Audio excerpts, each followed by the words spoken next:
You wake up every day believing there is a you in charge. An internal voice that decides, desires, and rationalizes. But what if I told you that this voice isn't yours? That what you call wanting is merely false information injected into a system you didn't program. You were trained to believe in emotional free will, but the reality is far darker. You don't get what you want. You never have. You receive, with brutal and mathematical precision, exactly what you expect. And your expectation, that silent sentence dictating every outcome of your life, was hijacked without you even noticing. In the next few minutes, I am going to dismantle the source code of your reality. You will understand the hidden mechanism that transforms flawed expectations into self-fulfilling prophecies and, worse, how society uses this to keep you captive. But I won't just expose the wound. I'm going to hand you 3 mental reprogramming protocols, 3 specific blueprints based on neuroscience and the psychology of power, so you can seize control of your expectations and finally start receiving what life insists on denying you. If you stay until the end, you'll understand that the universe isn't conspiring against you. It is simply obeying your deepest orders, the ones you don't even know you're giving. The question remains, will you have the courage to look at what you are actually ordering? Let's be cruelly honest for a second. When was the last time you intensely visualized success and still failed? You sat in a quiet room, repeated positive affirmations for weeks, craved prosperity, love, or recognition, and the result was an empty echo or worse, a humiliating failure. You read the self-help books, created vision boards, and repeated, "I am abundant," while anxiety gnawed at your stomach. But nothing changed. Why? Because you were programmed to believe that conscious desire is stronger than unconscious expectation. That is the great lie sold to keep you docile and consuming more magic solutions. While your conscious mind declared, "I want wealth," a much older and more powerful structure in the basement of your brain was saying, "People like us never have enough. The bill is going to come due. I am not worthy of this." And it is that voice, the expectation, that the universe, or rather your Reticular Activating System, hears and executes. The trap is perverse. You grew up in an environment that conditioned your expectations without your knowledge.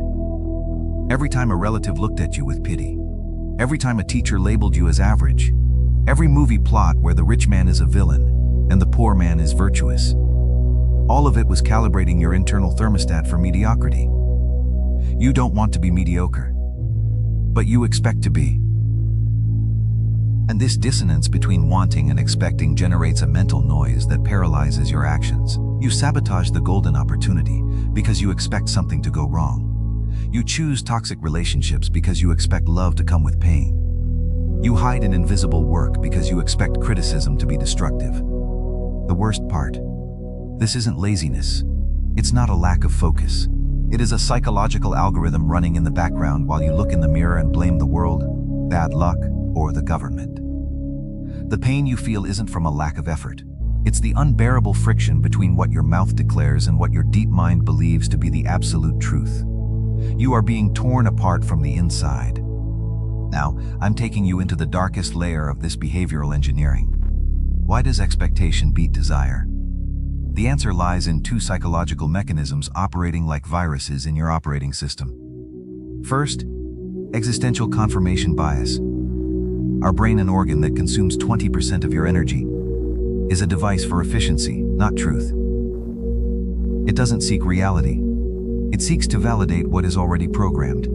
If you have a deep expectation that, "I am rejected," your prefrontal cortex will actively select every piece of evidence from the environment that confirms that belief and literally delete or distort contrary evidence. Imagine this. You're at a party. 80% of the people smile at you and are receptive, but 20% are closed off. Where does your mind focus? On that neutral or distant gaze that confirms your expectation of rejection. And what does it do with the smiles? It discards them as fake politeness or momentary luck. You don't live in reality. You hallucinate a version of it that matches your toxic expectations. And because you act based on that hallucination, the real world eventually molds itself to it, closing the infernal loop.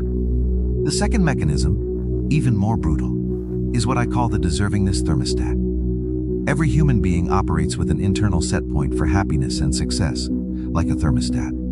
This is governed by your amygdala and the limbic system, the emotional brain that evolved to protect you from danger, not to make you prosperous.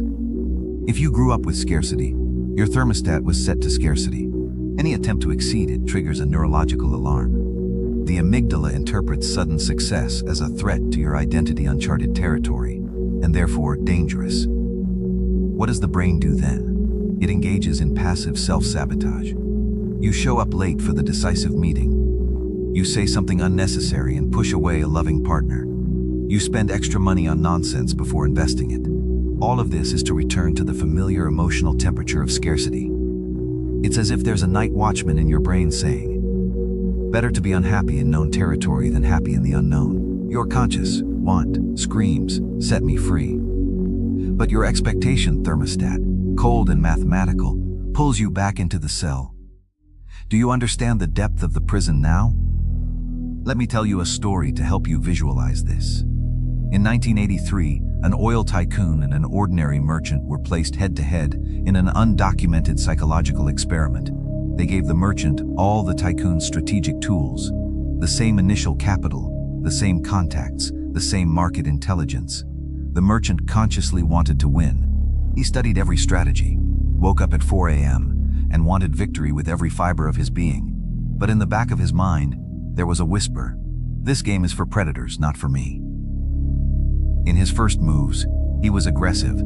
His lips declared victory. But at the first sign of risk, his expectation acted. He hesitated in a crucial negotiation, fearing he would be perceived as greedy. He trusted a subordinate who flattered him, confirming his expectation of loyalty over competence. Every micro-action he took wasn't guided by a plan for victory, but by the compass of his self-image, an average man trying not to be punished. The tycoon, on the other hand, didn't want to win the game. He expected to win any game. His expectation was so solid that he didn't even consider defeat a logical outcome, but rather a statistical anomaly to be ignored. While the merchant broke into a cold sweat fearing loss, the tycoon laughed at obstacles because his mental filter converted them into puzzle pieces, not failure sentences. In the end, the tycoon didn't win because he was smarter or had more resources. He won because his unshakable expectation drained the strength of his opponent. The merchant didn't lose to the tycoon. He lost to the image of failure he carried on his mental retina. The board was merely the stage where the internal prophecy materialized. Your life today is exactly that board. Who is your invisible opponent? It is the expectation of the failure you believe yourself to be. Now is the time for reverse engineering. I'm going to give you what no one else gives you. The practical manual for hacking your expectation thermostat. No naive visualization. No law of attraction for amateurs. This is direct cognitive reprogramming. Step 1. The inverted reality shock. You must destroy the false hallucination your brain has built. How? Stop focusing on what you want and map out, with oncological precision, what you expect. Take a sheet of paper, do this tonight, with the courage of a surgeon, and write at the top. Hidden prophecies. List every area of life: money, love, health, recognition. Now don't write what you desire, write the phrases your mind repeats in a low voice when you are tired. Money is dirty. I always end up abandoned. People like me die young. Being seen is dangerous. This is your real script. Your brain will feel repulsed. It will want to rationalize. But the pain you feel while writing is proof that you've touched the exposed nerve of your expectation. This list is the manifesto of your internal enemy. You cannot reprogram code without reading it first. Read it out loud until you feel the dark impact of every word. It is the first act of war. Step 2. The somatic evidence bridge. Expectations don't change with words. They change with evidence lived in the body. You need to manufacture unquestionable evidence that the opposite of your limiting belief is already true. If your belief is, "I never have opportunities," you're not going to repeat, "I have opportunities," like a desperate parrot. You are going to create an inoculation ritual. Every day for 30 days, you will force your brain to find 5 micro-evidences of opportunities you previously neglected. A client you didn't respond to, a contact left unexplored, a skill you have that no one knows about. By documenting this, your brain can no longer sustain the lie of scarcity. You are feeding it raw data, not self-deception. And to seal this reprogramming in the limbic system, you will create a physical anchor. Every time you identify a micro-evidence, make an unusual gesture, strike your fist against your solar plexus, and take a deep breath for 4 seconds. You are associating the proof of the new paradigm with a somatic stimulus. After weeks, the gesture alone will trigger your body to release the chemistry of abundance expectation instead of fear. This is Pavlovian conditioning in service of your liberation. Step 3. The assassination of the familiar identity. The cruelest step. Your limiting expectation exists because it is tied to an archaic identity that offers you belonging and emotional security. I am the guy who struggles. I am the misunderstood victim. I am the invisible one. This identity, however painful, is comfortable because it's the only emotional home you know. You must ritualistically kill it, create a symbolic event. Write a farewell letter to this identity. Thank it for protecting you up until now, but declare that its function has expired. Detail how this persona limited you, the opportunities it stole from you. Then, physically eliminate the letter, burn it safely, or shred it in a private ritual, and immediately afterward, do something that the old persona would never do. Enter a new environment, speak to a high-value stranger, or expose a bold idea publicly.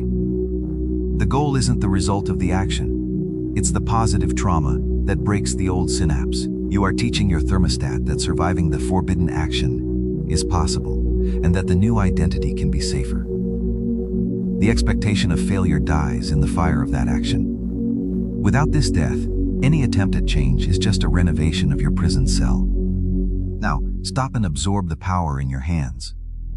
You have just understood that you are not a victim of a tragic fate, but rather the sleeping architect of a reality built on rotten foundations you didn't choose, but that you can implode.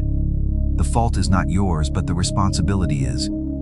You no longer need to beg for crumbs of fulfillment while your internal programming screams, "I don't deserve this." From the moment you name the expectation, confront it with evidence, and kill the identity that sustains it, the external world has no choice but to reorganize. People haven't changed, and opportunities were always there, but now your mental filters have been cleansed. You begin to see what was always hidden. The chess tycoon won because he was blind to defeat. Now you will be too. You are no longer hoping for luck. You are commanding the field. This isn't magic. It is the brutal physics of psychology. Expectation, when purified of the trash of self-sabotage, becomes a gravitational force that attracts what is congruent with it. Your new line of command has been transmitted. All that remains is to execute the protocols without mercy. Remember the question I planted at the beginning. What if your internal voice isn't yours? Now you know the answer. The voice that whispered, "I'm not capable," was the echo of expectations implanted by a system that feeds on your mediocrity. You were never in control because you were flying a drone with someone else's manual. But by closing this cycle, you have taken possession of the remote. The question was never, "How do I get what I want?" That is the childish question that keeps you spinning in circles. The real key is, how do I align my deepest expectation with that which I dare to demand from life? And these 3 protocols are the path to that alignment. There are no more excuses. The architecture is exposed. The tools are in your hands. This video ends here, but the experiment begins now. If you felt something move inside you, use it. And if you know someone trapped in a cycle of failure, without understanding why, send them this video. Not as a favor, but as a weapon. Because now you know that the greatest cruelty isn't the absence of desire. It's the presence of an expectation that silently condemns you. For more reprogramming strategies like this, subscribe to the channel and hit the notification bell. The next inoculation might be the one you need to implode your last remaining chains. Until then, assassinate the old identity. Every day. Without witnesses.